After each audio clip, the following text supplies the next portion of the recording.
ओम नमः शिवाय, जय महाकाल। आप सबको पता है कि एकादशी का बहुत ही पावन सा दिन आ गया है। इस पूरी वीडियो में हम लोग 5 सबसे प्यारे उपाय की बात करेंगे।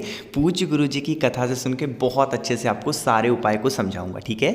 तो पहले उपाय की हम लोग बात करेंगे कि अगर आपकी कोई विश मनोकामना अधूरी है तो क्या करना है। दूसरे उपाय की बात करेंगे, धन संपदा आपके यहाँ नहीं आता है उसके लिए। तीसरे उपाय की बात करेंगे, अगर आपके यहाँ बीमारी बहुत ज़्यादा है, अगर आप दवा खा खा करके परेशान हो गए हैं, ठीक है। और चौथा उपाय होगा, अगर आपकी इच्छा अधूरी रही जा रही है, पूरी बिल्कुल नहीं हो पा रही है, तो आपको क्या करना होगा। इन सभी उपायों को बहुत ही विस्तार से बताऊंगा, सिर्फ आप सुनते जाएं, समझने की कोशिश करिएगा, ठीक है। चलो, सबसे पहले उपाय की हम लोग बात करते हैं, जो कि है काले तिल से करना होगा। अगर आपकी कोई विश मनोकामना अधूरी है, बहुत दिनों से पूरी नहीं हो पा रही है ना। बहुत लोग कहते हैं भैया हमारा खुद का घर होना चाहिए, या फिर हमारे पास एक घर है, एक घर और हो जाए, ठीक है।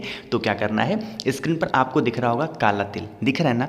एक चुटकी काला तिल लेना, ज़्यादा लेने की ज़रूरत बिल्कुल भी नहीं है, ठीक है। काला तिल ले लिया, साथ ही साथ आपको इस तरीके से खड़ी हल्दी लेनी है ना। पीसी वाली नहीं लेनी है, आपको खड़ी हल्दी लेनी है। और इस खड़ी हल्दी को आपको पीसना होगा, चाहे सिलबट्टे पे पीस लो, मिक्सी में पीस लो, कहीं पर भी, लेकिन इसी खड़ी हल्दी को पीसना होगा, एक या फिर दो, ठीक है। पीस लिया, उसके बाद इस हल्दी में और इस काले तिल को अच्छे तरीके से मिक्स कर देना। थोड़ा सा पानी डाल करके अच्छे तरीके से मिक्स कर देना, एक दूसरे से सब मिल जाए, है ना। लेके चले जाओगे इसको कहाँ पे, महादेव के शिवलिंग के पास में। किसी भी दिन इस उपाय को कर सकते हैं, कोई दिक्कत नहीं है, ठीक है। पहुंचोगे, फेस रखना अपना उत्तर दिशा की तरफ, और महादेव के शिवलिंग के ठीक ऊपर अपनी मनोकामना को कहते हुए, जिस भी इच्छा से इस उपाय को आप कर रहे हो, उस कामना से महादेव के शिवलिंग के ऊपर हल्दी और वो काला तिल का मिक्सचर जो है वो समर्पित करोगे। लेकिन महादेव का कौन सा नाम लेना होगा, विश्वकर्मेश्वर महादेव। कौन से महादेव, विश्वकर्मेश्वर महादेव के नाम से वो चीज़ आपको समर्पित कर देनी होगी। उसके बाद आप अपने घर की तरफ आ जाना वापस, ठीक है। एक चीज़ का ध्यान रखना, वो चीज़ समर्पित करने के बाद आपको जल वगैरह समर्पित नहीं करनी है। अगर आपको जल समर्पित करना है तो काला तिल हल्दी चढ़ाने से पहले आप जल वगैरह समर्पित कर लेना, ठीक है। बहुत ही छोटा सा और सबसे आसान उपाय था ये, ठीक। कर लिया। चलो, हमने बात कर ली अपने पहले उपाय की, जो कि बहुत आसान था। अब हम लोग बात करने जा रहे हैं अपने दूसरे उपाय की तरफ, जो कि है आपकी धन संपदा के लिए, है ना। बहुत लोग परेशान है, भैया हमारे घर में फिजूल खर्चे बहुत होते हैं, कमाई तो अच्छी होती है लेकिन खर्चे इतने हो जाते हैं कि हम लोग को कर्ज लेना पड़ता है ना। बहुत ही आसान सा उपाय है ये। जो उपाय है गुरु जी का सबसे फेवरेट उपाय है, और मेरा तो फेवरेट है ही, ठीक है। देखो, स्क्रीन पर आपको बेलपत्र दिख रही है, 7 बेलपत्र लेने होंगे। कितने, 7 बेलपत्र, जो कहीं से कटे पिटे हुए बिल्कुल ना हो। बेलपत्र लिया, बेलपत्र को साथ में लेने के बाद आपको इस तरीके से लेने होंगे तांबे का लोटा, कोई और लोटा चलेगा नहीं, तांबे का लोटा लेना। और किसी भी पवित्र नदी का जल, जैसे चाहे वो गंगा माँ का जल हो, चाहे यमुना, गोदावरी, जो भी नदी आपके घर के आसपास हो, या फिर आपके घर में किसी पवित्र नदी का जल रखा हुआ है, इस कलश को भर देना। वैसे तो गुरुजी ने उपाय में गंगा जल की बात कही थी, लेकिन बहुत सारे लोगों के पास गंगा जल नहीं होता, तो आप किसी भी पवित्र नदी का जल ले सकते हैं, ठीक है। पूरा इसको एकदम ऊपर तक भर देना, ठीक। उसके बाद जो 7 बेलपत्र मैंने दिखाई, उन 7 बेलपत्र को इसी जल में आप डाल देना, श्री शिवाय नमस्तुभ्यम का स्मरण करते हुए। इस कलश को उठाना और पहुंच जाना महादेव के शिवलिंग के पास। जैसे ही महादेव के मंदिर में प्रवेश करोगे, सबसे पहले दर्शन हो जाएंगे नंदी बाबा के। अरे होंगे, तो जो कलश है ना, उस कलश का जो जल होगा, ये जो उठा वाला पैर आपको दिख रहा है नंदी बाबा का, यहाँ पर सिर्फ और सिर्फ जल समर्पित करना होगा, श्री शिवाय नमस्तुभ्यम का स्मरण करते हुए। यहाँ पर एक भी बेलपत्र इस उपाय में समर्पित नहीं करनी है, इस चीज़ का विशेष ध्यान रखिएगा, ठीक है। जल की धार धीरे धीरे गिराओगे तो जो बेलपत्र होगा कलश के अंदर ही रुक जाएगा। तेजी से गिरा दोगे तो बेलपत्र भी साथ में गिर जाएगा पानी के, ठीक है। इस चीज़ का ध्यान रखना। यहाँ पर समर्पित किया, अब आपके कलश में मात्र 7 बेलपत्र बची होंगी, है ना। उस 7 बेलपत्र को लेके कलश के साथ पहुँच जाओगे महादेव के शिवलिंग के पास। मंदिर के अंदर प्रवेश करना, फेस किधर रखोगे, हमेशा की तरह उत्तर दिशा की तरफ, और एक एक करके बेलपत्र को श्री शिवाय नमस्तुभ्यम का स्मरण करते हुए समर्पित करते जाना, ठीक है। जो डंडी होनी चाहिए वो होगी माता अशोक सुंदरी की तरफ, और पत्ती का भाग होगा वो होगा आपकी तरफ। जब हम महादेव को समर्पित करते हैं बेलपत्र, उल्टा समर्पित करना चाहिए, ये बात आप सबको पता होगी, है ना। एक एक करके 7 की 7 बेलपत्र को महादेव के शिवलिंग के ठीक ऊपर समर्पित करना, और उसके बाद वहाँ पर खड़े होकर के महादेव से प्रार्थना करना कि हमारे घर में माता लक्ष्मी का वास नहीं है, हम लोग कर्जे में डूबे जा रहे हैं, बहुत प्रॉब्लम है पैसों को लेके। कुछ इस तरीके से कामना कर लेना, आपके घर में उसी दिन से माता लक्ष्मी का वास होना शुरू हो जाएगा। एकादशी का इससे सुंदर उपाय धन प्राप्ति का, धन संपदा का हो ही नहीं सकता, ठीक है। 2 उपाय की बात कर ली, बहुत ही प्यारे प्यारे। आगे बढ़ें।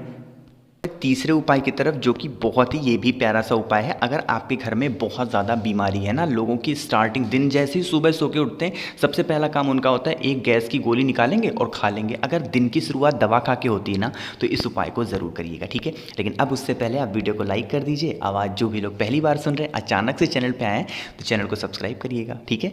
चलो सबसे पहले समझेंगे कि हमें कौन कौन सी चीज़ की ज़रूरत पड़ने वाली है। स्क्रीन पर यहाँ पर आपको शमी पत्र दिख रहा होगा, अरे दिख रहा है, तो आपको 3 शमी पत्र की ज़रूरत होगी, ज़्यादा नहीं लेना, 3 शमी पत्र लेना, ठीक है। आगे बढ़ें, फिर यहाँ पर आपको बेलपत्र दिख रही है, अरे दिख रही है, तो आपको 5 बेलपत्र लेने होंगे। जब भी मैं बताऊँ बेलपत्र के बारे में हमेशा कहता हूँ कहीं से कटा फिटा हुआ नहीं होना चाहिए, ठीक है।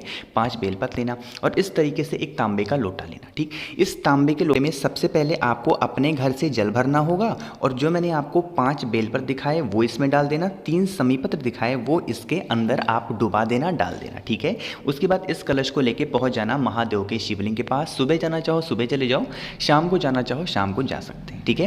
पहुंच गए, उसके बाद फेस हमेशा की तरह बताता हूँ किधर रखना होगा, उत्तर दिशा की तरफ, और पूरा का पूरा जल महादेव के शिवलिंग के ऊपर किसका नाम लेना होगा, विश्वकर्मेश्वर महादेव। महादेव का बहुत ही प्यारा नाम है, बीमारी को दूर करने का। कौन सा है, विश्वकर्मेश्वर महादेव के नाम से पूरा का पूरा जल महादेव के शिवलिंग के ऊपर समर्पित करना। जो बताने जा रहा हूँ वो बात बहुत ध्यान से सुनिएगा, ठीक है। जल समर्पित करोगे, जल बहता हुआ जलाधारी से नीचे गिरेगा। जिस कलश से जल को चढ़ाया है वही कलश यहाँ पर नीचे लगा देना और इस जल को रोक लेना। जितना भी आप इकट्ठा कर पाए, 1 चम्मच 2 चम्मच 3 चम्मच, जितना भी आपके कलश में इकट्ठा हो पाए, हो गया।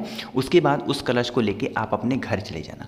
जो भी व्यक्ति आपके घर में बीमार है, जो भी व्यक्ति बीमार है, शाम को यानी कि जब रात के टाइम पे खाना वगैरह खा करके जब वो सोने के लिए जाए तो उस जल को थोड़ा सा उसको आचमन करा देना 3 दिनों तक। उसी जल को 3 दिनों तक पिलाना है आपको, ठीक है, थोड़ा थोड़ा करके 3 दिनों तक। रात में सोते टाइम विश्वकर्मेश्वर महादेव के नाम से उसको पिला के सुला देना। जो भी उसकी बीमारी होगी धीरे धीरे करके विश्वकर्मेश्वर महादेव उसको दूर ज़रूर कर देंगे। बीमारी को दूर करने का बहुत ही प्यारा सा ये उपाय है, ठीक है। बात आई समझ में। इस उपाय को कोई ज़रूरी नहीं कि आप एकादशी के दिन करें, ठीक है, थोड़ा सा विशेष दिन माना जाता है, तो आप एकादशी के दिन करते हैं तब तो बहुत अच्छी बात होगी, ठीक है। समझ में आ गया। चलो 3 उपाय की बात हमने कर ली है। अब इस वीडियो का जो आखिरी चौथे उपाय की, जो कि है इच्छा पूर्ति, है ना। बहुत लोग परेशान होते हैं, भैया पशुपति व्रत भी कर लेते हैं, प्रदोष कर लेते हैं, लेकिन हमारी कोई इच्छा पूरी नहीं होती है, पता नहीं क्या हो गया, महादेव नाराज़ हैं, ठीक है। तो देखो क्या करना, इस तरीके से बेलपत्र लेना, ठीक है। 5 बेलपत्र की ज़रूरत होगी फिर से आपको इस उपाय को करने के लिए, ठीक है। उसके बाद इन तीनों पत्तियों पर आपकी जो भी इच्छा हो, चाहे तो लाल चंदन या फिर पीला चंदन। एक चीज़ का ध्यान रखना, बहुत सारे लोग लाल चंदन की जगह पे सिंदूर रोली लगा देते हैं, वो गलती कभी भी भूल कर भी मत किया करिए। कुछ मत लगाओ वो चलेगा, लेकिन आपको ऐसी कोई चीज़ नहीं लगानी जो महादेव को पसंद नहीं है, ठीक है। तो इस पर आप चाहे तो लाल चंदन या फिर पीला चंदन लगा दो, ठीक है। बेलपत्र को लेना, साथ ही साथ इस तरीके से एक तांबे का लोटा लेना और इस तांबे के लोटे में अपने घर से जल भर लेना। कलश को लेके पहुंच जाओगे कहाँ पे, महादेव के शिवलिंग के पास। पहुंच गए, पहुंचने के बाद जो सबसे पहला काम करोगे, जो 5 बेलपत्र है ना, महादेव के शिवलिंग के ऊपर एक एक करके समर्पित कर दे जाना। कौन सा नाम लेकर के, विश्वकर्मेश्वर महादेव। सिर्फ अभी आपको इच्छा नहीं बोलनी है बिल्कुल भी, एक एक करके सिर्फ आपको बेलपत्र विश्वकर्मेश्वर महादेव के नाम से समर्पित करते जाना है। साथ एक साथ मत समर्पित करना, एक एक करके, ठीक है। 5 बेलपत्र समर्पित कर दिए। उसके बाद जो आप अपने घर से 1 लोटा जल लेके गए हैं, उसी 5 के 5 बेलपत्र के ऊपर अपनी मनोकामना कहते हुए आपको समर्पित करनी है कि मेरी ये कामना है, बहुत दिनों से अधूरी है, हम लोग परेशान हैं, इच्छा पूरी नहीं हो पा रही है। तो कुछ इस तरीके से प्रार्थना करते हुए जल को समर्पित कर देना। आपकी जो भी इच्छा होगी विश्वकर्मेश्वर महादेव पूरी ज़रूर करेंगे, ठीक है। एक छोटा सा उपाय और बच गया है, वो भी आपको बता देता हूँ। देखो इस काम को एकादशी के दिन किया जाता है। क्या करना, इस तरीके से तांबे का लोटा लेना, महादेव के शिवलिंग के पास लेकर के जल को पहुंच जाना, ठीक है। जो बताने जा रहा हूँ सुनिएगा पहले।